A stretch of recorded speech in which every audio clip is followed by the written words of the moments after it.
What is Strike Force? So Strike Force levels, this is the introduction of non-linearity in the campaign. You're going to get these strike options for these Strike Force levels when you're taking on your campaign. You'll have a choice of these levels. These are the proxy wars that are occurring in the year 2025.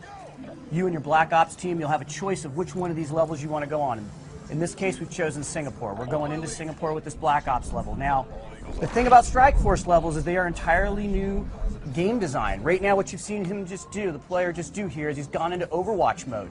He's looking at it from a strategic vantage point, and he's setting up his markers here. He wants his squad to go here. He can see in red there, you can see the enemy, and you can see what's going on. He needs to secure these 3 positions.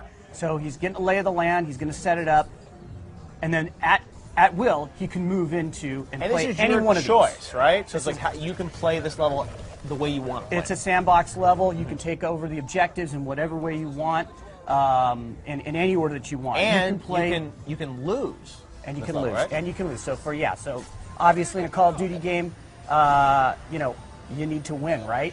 Not anymore. In this case with Strike Force levels, if you lose, we'll take account of that in the story, and the story will progress. Now, of course, if you want to go back and play, which I know you're a completionist and you'll probably want to go and do that, all of course. achievements. But the story will progress forward, and it'll take note of how you performed in these levels, and the story will progress. So one of the things about these levels is you can play any one of the people on your Black Ops squad, and you can take over any of the machinery and the equipment on the battlefield that you go in with. So in this case, what will happen is you'll start to bring in reinforcements. He's obviously trying to take this position here, and his team is battling. He's going into Overwatch mode here.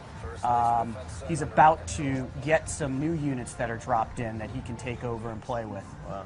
Now these Strike Force missions, are they optional? Do you have to play them? How does it work? Yeah, so you will have to play them. However, you'll have a choice about which one of these you want to play, and like I said, they will progress based on whether you succeed or fail. Some of them you may not experience, depending upon how you perform. And these are certain kind of throughout the campaign, you'll have different Strike Force moments or missions that connect to the story. You got it. You got it. That's exactly it. And so it's unique in both structure, but also in gameplay. And right here, he's taken over.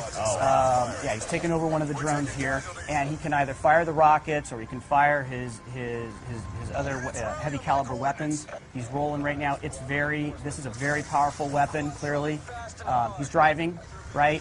It's a different game mechanic altogether, so you're both driving and you're fighting here. Right. The other side has some of their own drones as well. That's cognitive land assault weapon. That's a very heavy piece of machinery. You have access to that on your side as well in this particular level.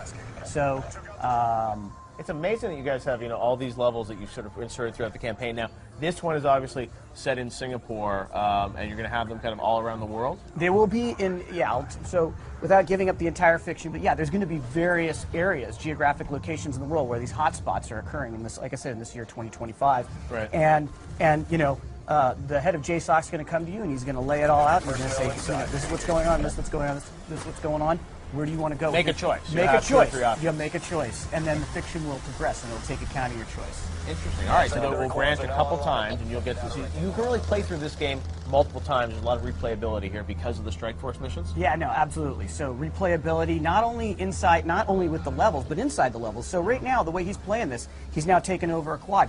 He's choosing to play this level in a particular way. So he's flying through this level with the quad, which is just a lot of fun. You can see that he's... So this quad gameplay, is that gameplay that we'll see in the single-player campaign as well, or are you reserving that for Strike Force? So there is quad gameplay in the campaign. What we've showed you is actually it being used as squad backup. Right. Okay. So different mechanic altogether. There's a quad right there. Right now you're flying it and you're fighting it. In the campaign in Los Angeles that we showed you guys yesterday, that's squad backup for you. So it's a different gameplay mechanic. So we're able to use the new technology of warfare in the year 2025 in completely different ways, depending upon the context here.